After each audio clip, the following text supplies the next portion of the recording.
Olá, eu sou a professora Mariana Vale, do Departamento de Ecologia.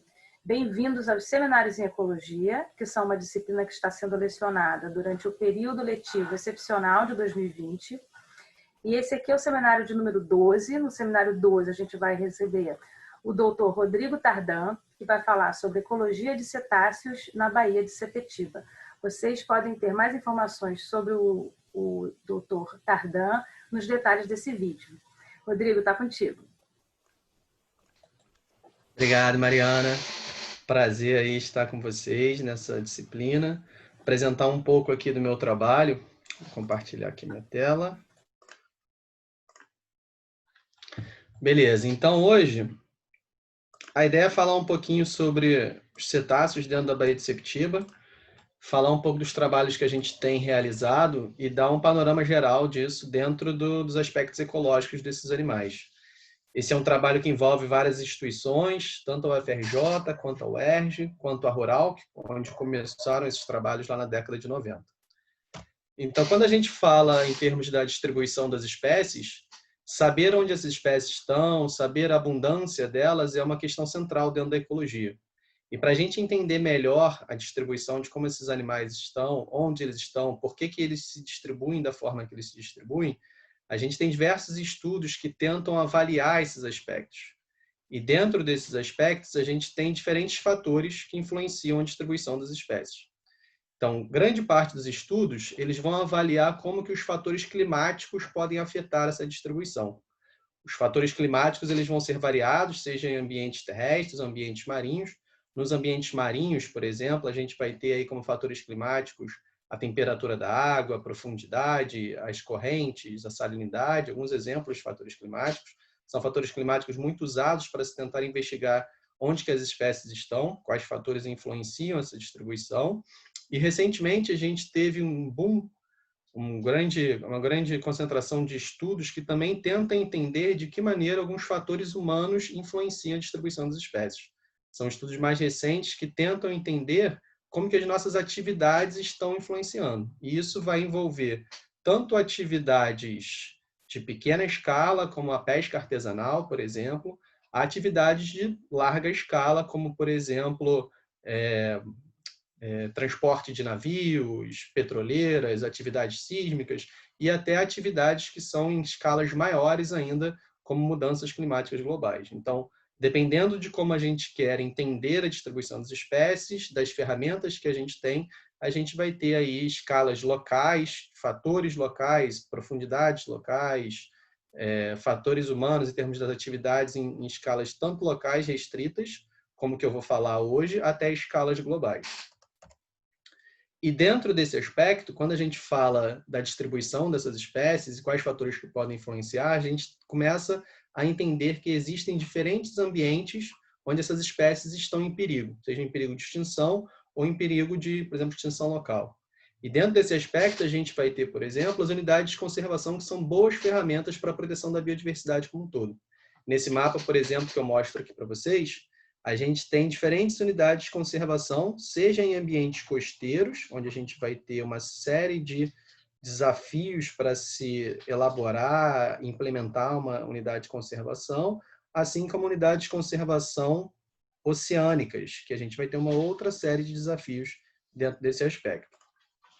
E as unidades de conservação, sendo boas ferramentas, elas também estão relacionadas com políticas públicas, globais, inclusive. Então, em 2010, dentro da Conferência das Partes, por exemplo, a gente teve aí a liberação das metas de Aichi, né? Essas metas de Aichi, elas, dentro do que foi desenvolvido, dentro do que foi conversado, uma das metas, ela teve como objetivo tentar estabelecer uma porcentagem de áreas, tanto terrestres quanto marinhas, que fossem protegidas. Então, dentro dessas metas de Aichi, a gente tem aí 17%, um objetivo para proteger 17% das áreas terrestres, enquanto a gente vai ter 10% das áreas marinhas. Dentro dos ambientes marinhos, né, costeiros e marinhos, a gente vai ter uma proteção muito menor quando a gente fala dos ambientes terrestres, de forma geral. Isso sem contar os ambientes que são completamente oceânicos. Então, nos ambientes completamente oceânicos, a gente vai ter uma proteção ainda menor, porque a gente vai ter muito mais dificuldades, principalmente logísticas, de estabelecer uma unidade de conservação nesses ambientes. Quando a gente traz essa discussão para o Brasil, as áreas marinhas protegidas no Brasil, a gente vai ter um grande mosaico de unidades de conservação. A gente vai ter tanto unidades de conservação que são grandes, eficientes, outras pequenas, de usos múltiplos. Então, de forma geral, nesse mapa que eu mostro para vocês, é claro que a escala ela inclui toda a costa brasileira, toda a zona econômica exclusiva. Então, algumas dessas unidades de conservação que existem aqui, elas estão bem pequenininhas, não dá para ver muito bem. Mas, de forma geral, até 2016, todo o território costeiro e marinho, a gente só tinha 2% desse território coberto com áreas marinhas protegidas. E aí, recentemente, de 2016 até agora, até 2020, a gente teve um aumento exponencial para 25%, principalmente por causa de 2 unidades de conservação específicas. Então, essas unidades de conservação, que é do arquipélago de São Pedro e São Paulo e das Ilhas Trindade e Martim Vaz, elas aumentaram muito esse percentual, mas ainda existe uma grande discussão do quanto que essas unidades de conservação elas representam a biodiversidade local, os serviços ecossistêmicos, ou seja, de que maneira elas são eficientes enquanto ferramentas para proteger a biodiversidade. E é claro que, principalmente quando a gente está pensando aí em unidades de conservação dentro de um país que tem poucos recursos, poucas políticas e uma vontade política maior para estabelecer e fazer com que as unidades de conservação sejam mais eficientes, a gente vai ter uma série de desafios. Então, esses desafios eles vão ser tanto para a gestão quanto para a implementação. Então, tem um trabalho bem interessante que ele começa a discutir alguns desses aspectos, que foi do Gerhard Dinguet e colaboradores em 2011, onde ele elenca 3 desafios principais para a gestão e para a implementação, que são fundos insuficientes, então não existe verba, e na verdade cada vez menor agora, para se manter e para se implementar uma unidade de conservação, uma limitação de pessoal. Muitas dessas unidades de conservação, tanto marinhas quanto terrestres, a gente vai ter um número muito restrito em termos de servidores, em termos de pessoas que vão estar lidando com o dia a dia dessa unidade de conservação. Algumas delas vão ter 1 ou 2 pessoas apenas, e uma falta de vontade política explícita em diferentes setores do governo.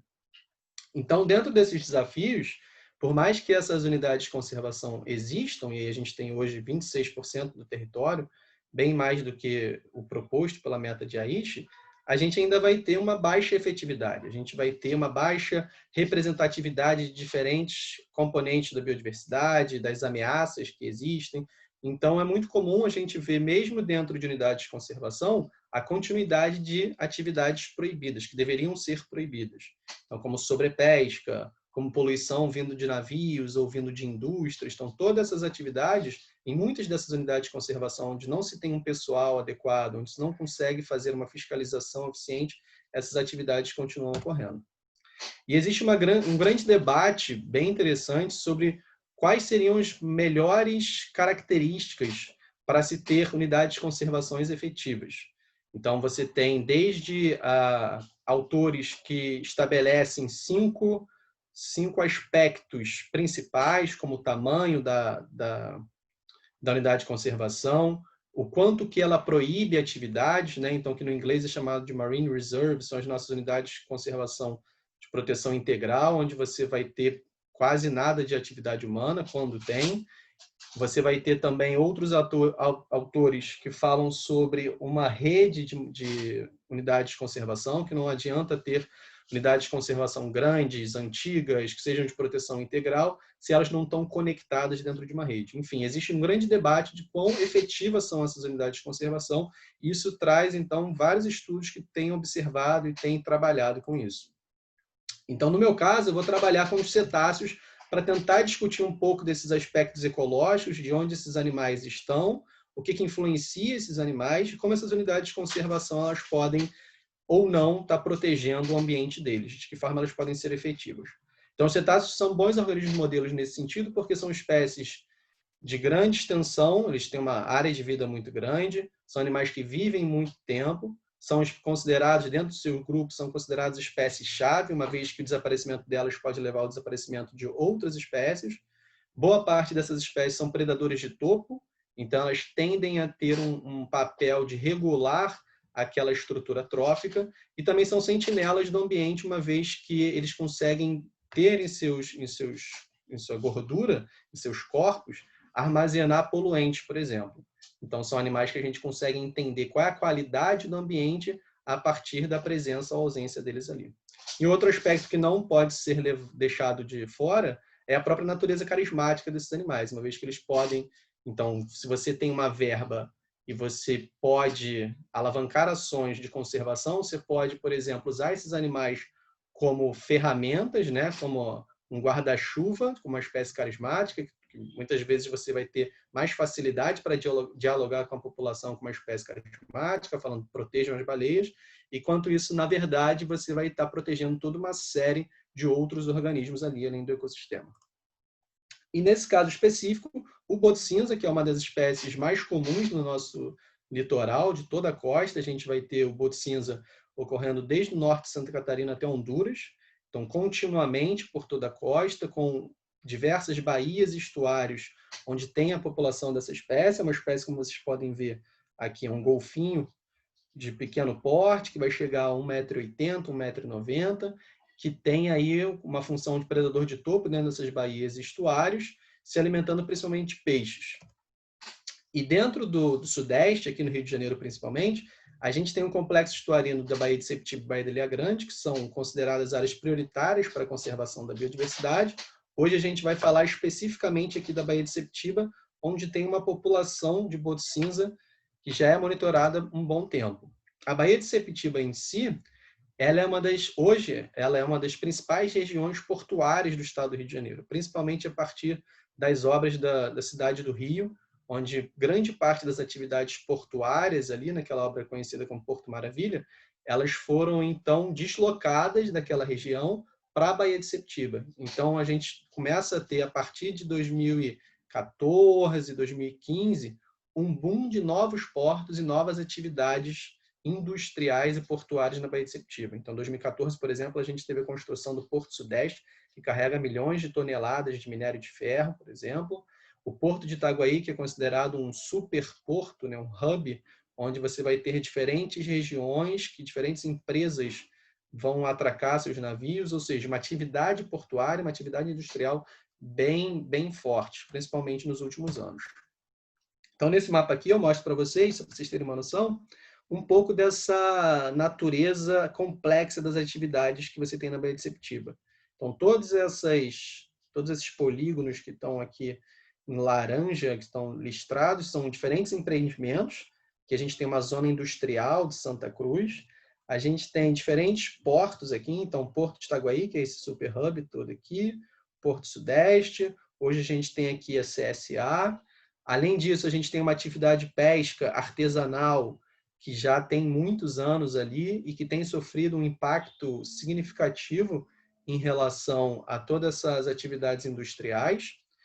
E, claro, como eu tenho diversos portos, diversas atividades, eu tenho que modificar esse meu ambiente para poder fazer com que os navios possam transitar dentro dessa baía. Então, eu tenho um canal que é dragado constantemente para fazer todo esse aspecto de exportação e importação. Então, navios entram aqui pelo canal, vão até os berços de atracação dos diferentes portos e, para sair, para exportar material, seguem o mesmo caminho.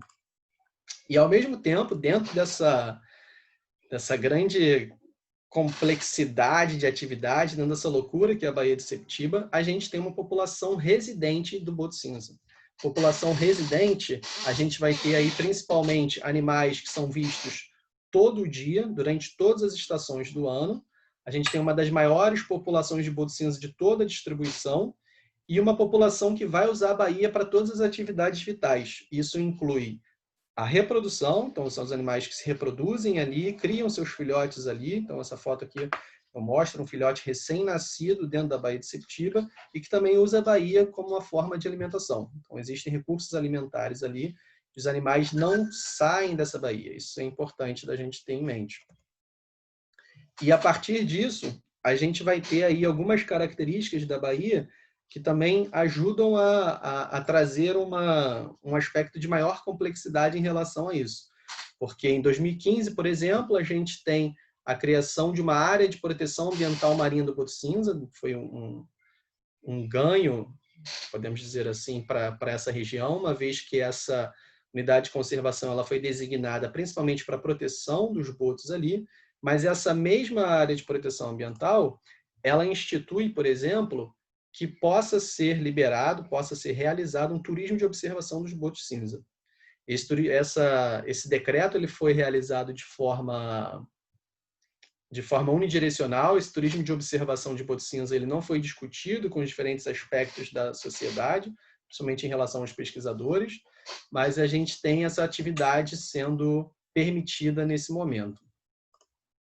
Então, dentro desse aspecto, a partir do momento que a gente tem a implementação da APA, né, a criação dela, então, essa área de proteção ambiental do Boto Cinza, ela é todo esse polígono preto, né, com essa linha preta aqui, e dentro dessa área existem 2 polígonos específicos, que são áreas onde se supõe, dentro desse decreto, que possa ter uma área de proteção especial. Só que essa área de proteção especial, na verdade, é para que se possa fazer o turismo de observação dos botos. Então, dentro desse aspecto, a gente, monitorando a população desde 1994, a gente tem dados de longa data e isso tudo influi para como a gente consegue observar a população aos poucos. Então, todo esse fator histórico é importante a gente falar sobre isso. Então, a partir desses trabalhos, a gente teve 2 perguntas principais. A primeira pergunta, baseada nessas questões ecológicas sobre distribuição, seria tentar entender quais fatores que influenciam o uso do hábitat do boto cinza nas baías de Sepetiba. Então, levando em conta tanto fatores climáticos quanto fatores de atividades humanas. E a partir do momento que a gente tem uma unidade de conservação marinha específica para proteger o boto cinza, uma das outras nossas perguntas era justamente entender de que maneira essa APA marinha do boto cinza ela se sobrepõe com as áreas mais usadas pelo boto cinza. Então, para isso, a gente usou todos esses dados pretéritos, incluindo os dados atuais. Então, a gente fez um recorte temporal em 3 etapas, então, de dados de 1998 99, 2006 2007, e agora, bem recente, 2017 2019, onde a gente vai ter aí uma mudança estrutural na Bahia razoavelmente grande, principalmente por conta da adição desses novos portos, dessas novas atividades industriais. Então, todas as estações do ano foram amostradas, com diferentes saídas de campo. E, principalmente a partir de 2014, por exemplo, a gente começa a ter um conflito razoavelmente forte, que gera uma tensão grande na Baía de Sepetiba, entre a pesca, os botos e o poder público. Então, a partir de 2014, o Ministério Público Federal ele começou a realizar uma série de ações onde o aumento da mortalidade do boto cinza que era observada, ele foi, aos poucos, o Ministério Público começou a entender que a maior culpa era nos pescadores, eram da rede de pesca, e isso foi eles tinham uma certa informação a partir de alguns grupos que trabalhavam na região, mas essa complexidade da Baía de Sepetiba, em todas as atividades humanas, nesse momento ela não era observada em sua totalidade pelo Ministério Público. Então, uma série de ações do Ministério Público, junto com a Polícia Federal, começou a apertar os pescadores, a pesca artesanal na região, cobrando fiscalização, cobrando entender por que houve esse aumento da mortalidade, isso principalmente a partir do final de 2014, 2015. Então, isso gerou mais uma tensão cada vez maior, agora, nesse caso, entre a pesca, entre o setor pesqueiro, a população de botos e o poder público. Para ajudar, para piorar a situação, no final de 2018, no final de 2017, início de 2018, a gente teve aí um surto de morbillivirose, que é um vírus altamente letal, muito parecido com a sinomose canina, que chegou a matar quase 300 animais no total, dentro da Baía de Sepetiba. É um vírus, né, com alta toxicidade em relação ao contágio muito fácil. incluindo sendo passado pela própria respiração. Então, se um animal estava debilitado com o vírus e ele estava perto de outro animal, pela própria respiração, o outro animal poderia pegar. Então, tudo isso levou a um estágio ainda mais decadente dessa população, em termos de como eles estavam distribuídos, como que estava a saúde daquela população. A gente monitorou durante bastante tempo o efeito desse vírus e tudo que estava acontecendo, e isso levou a gente cada vez mais a tentar entender um pouco dessa parte de como que essa população estava nesse momento. E a partir disso a gente começou a fazer essa comparação que eu já estava comentando, desde 1998 até agora, 2017, 18, 19, e a gente começou a observar, por exemplo, que até 2017, antes do morbilivírus, a população ela já vinha sofrendo uma grande alteração. Então, para vocês verem, tem dois exemplos clássicos aqui em relação ao comportamento de alimentação. A gente vê uma redução de 1998 para 2017 muito grande do tempo que esses animais eles gastam com a alimentação. Então, se antes quase 70% dos grupos estavam se alimentando, antes do morbilivírus, em 2017, a gente tinha um pouco menos de 40%. Então, os animais eles estavam cada vez menos tendo o tempo, tendo comida, tendo recurso alimentar ali para gastar e se alimentar. Ao mesmo tempo, o tamanho dos grupos, a gente tem uma grande redução, que faz todo sentido quando a gente pensa na alimentação. Então, hoje a gente tem grupos muito menores que vivem dentro da Bahia, que pode ser uma função da falta de alimento na Bahia. Ao mesmo tempo, lembrando que cetáceos são animais que têm uma grande capacidade de comunicação, eles usam a comunicação para poder, por exemplo, se comunicar e falarem, e se entenderem em relação a como capturar as presas, quais estratégias de caça eles vão usar, além de usar a ecolocalização, que é a capacidade deles de emitir um som e, a partir do eco, eles entenderem o ambiente. Ou seja, são animais que têm dentro do seu aspecto de comunicação uma grande importância. E a gente observou que, em 98 e 2017, as taxas de emissão sonora, ou seja, a quantidade de vezes que os animais se comunicavam, elas foram 3 vezes menores.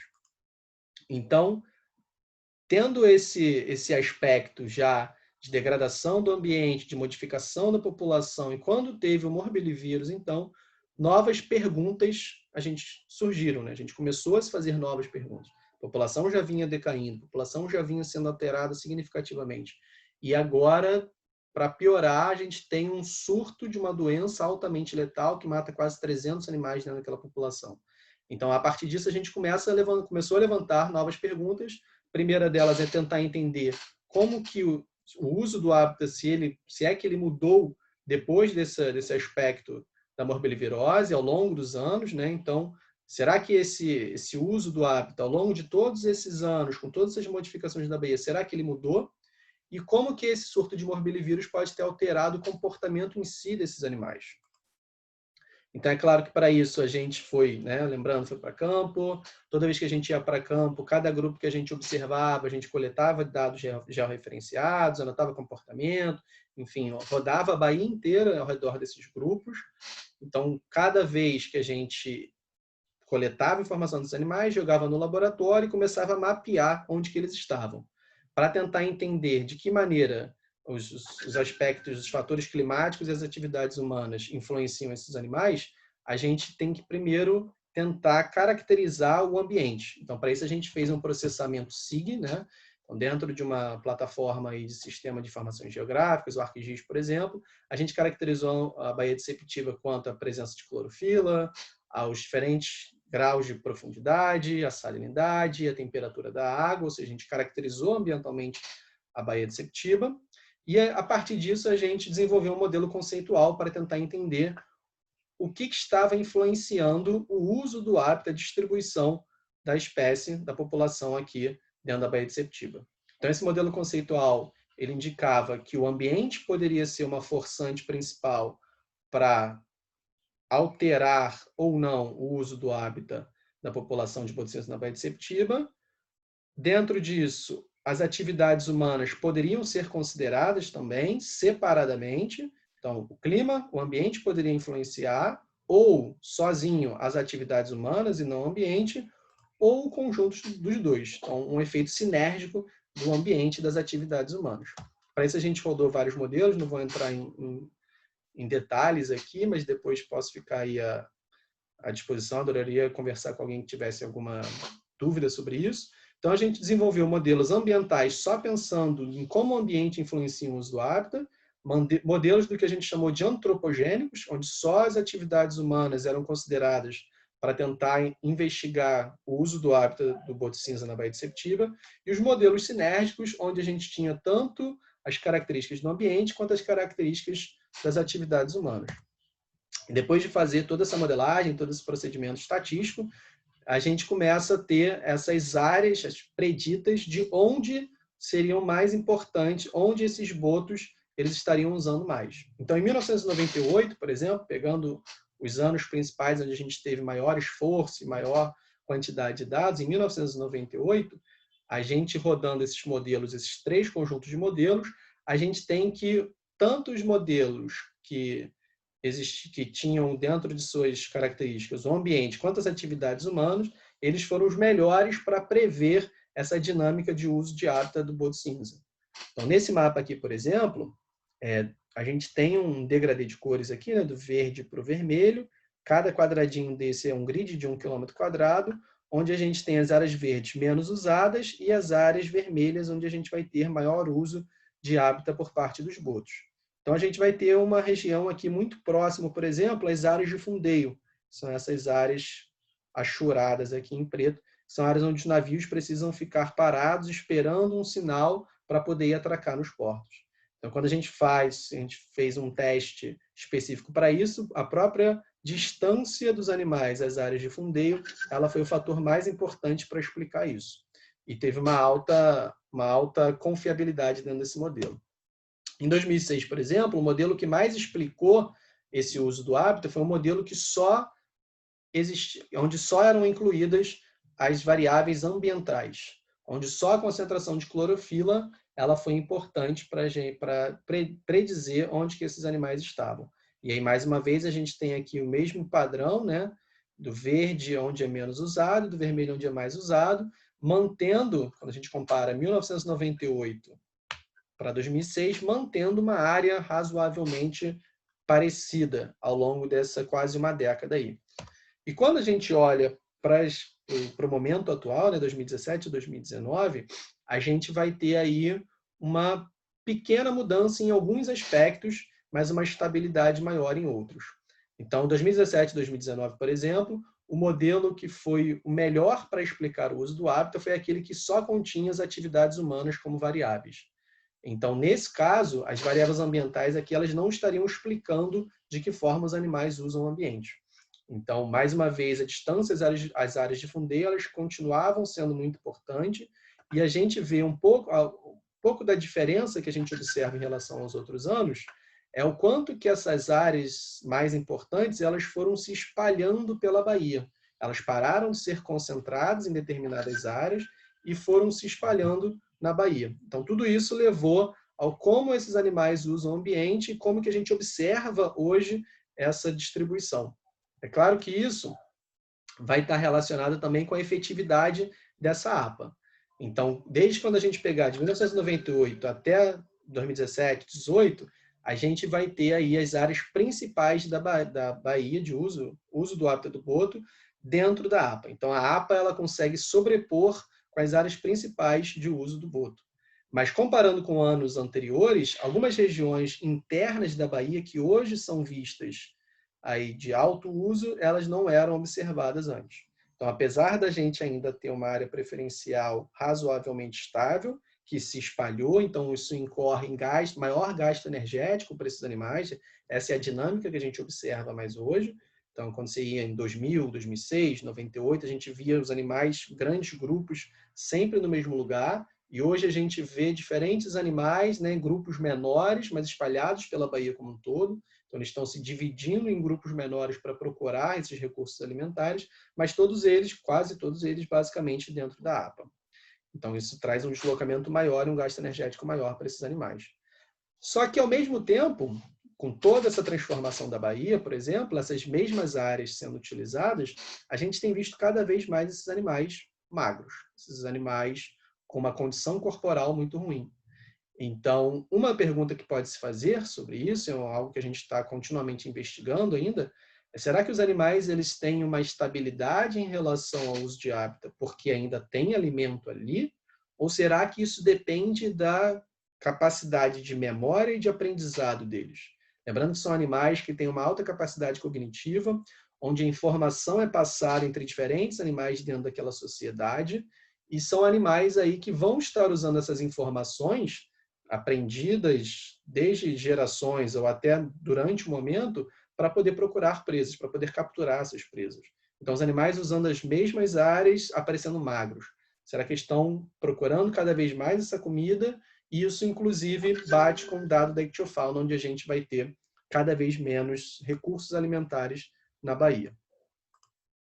Então, quando a gente pega todo esse aspecto de que cada vez mais os fatores das atividades humanas estão influenciando o uso do hábitat, que apesar das áreas principais de uso deles não mudaram, mas a gente está vendo uma alteração significativa na população, a gente tem que lembrar justamente do quanto essa população está impactada, quanto que os níveis de poluentes têm aumentado, quanto que os recursos alimentares, a ictiofauna mudou. Então, tem diversos estudos, artigos que demonstram isso, do quanto que, por exemplo, sardinha hoje não é um recurso tão abundante como era antigamente. A tainha que entrava durante o final do outono e início do inverno na Baía de Sepetiba, hoje em dia não entra mais. Ou seja, toda essa mudança estrutural dentro da Baía de Sepetiba, ela está impactando, ela está afetando diretamente essa população. E é claro que para a gente poder fazer um trabalho cada vez mais eficiente, é importante que a gente tenha um engajamento em diferentes áreas. Então, não adianta só a gente fazer um trabalho que envolva só esse aspecto da pesquisa, da ciência, para a gente poder tentar entender. Isso que eu estou mostrando hoje é só um pequeno aspecto, né, do que a gente faz com os botos na Baía de Sepetiba, só voltado para a distribuição, só voltado para esse comportamento e como que isso tem mudado ao longo do tempo. É importante que a gente divulgue essa informação, que a gente faça o engajamento em diferentes aspectos. Então, o engajamento social é importante. Durante o morbilivírus, principalmente, a gente teve muita demanda, tivemos que conversar com diferentes pessoas para tentar justamente falar, tentar ser ouvido e dizer que, por fato de ser um vírus, por exemplo, não tinha vacina, a única coisa que podia se fazer é esperar a imunidade dos animais que não morreram, né, ter algum tipo de esporte para poder acabar com esse vírus.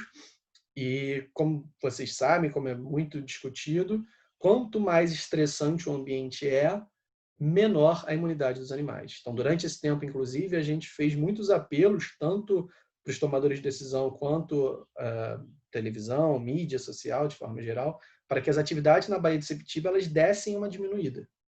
Porque, justamente, se a gente conseguisse diminuir, entre aspas, esse estresse, a gente conseguiria, então, trazer, talvez, um pouco mais de informação, um pouco mais de um respiro, talvez, para essa população. Então, o engajamento social é importante para a gente alcançar os nossos objetivos de pesquisa, objetivos científicos, mas principalmente a conservação, a proteção dessas populações.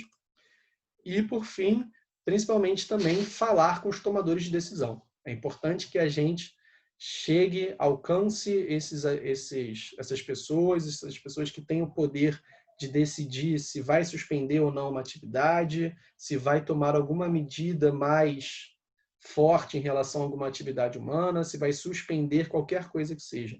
Então, só para vocês terem uma noção, durante o ápice, o pico do morbilivírus, 5, 6, 7 animais morrendo todos os dias.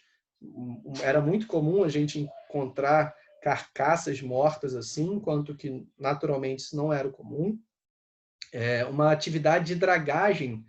Eu lembro, a gente estava no mar, inclusive, nesse dia onde a draga chegou na Baía de Sepetiba para fazer um processo de dragagem que já estava agendado há muito tempo, mas a dragagem ia começar durante o pico do morbilivírus. Então, isso foi um problema muito grande, a gente entrou em contato com diferentes instituições, conseguimos falar diretamente com o Ministério Público Federal e, principalmente por causa da atuação forte do Ministério Público Federal, a gente conseguiu suspender essa dragagem para evitar um dano ainda maior.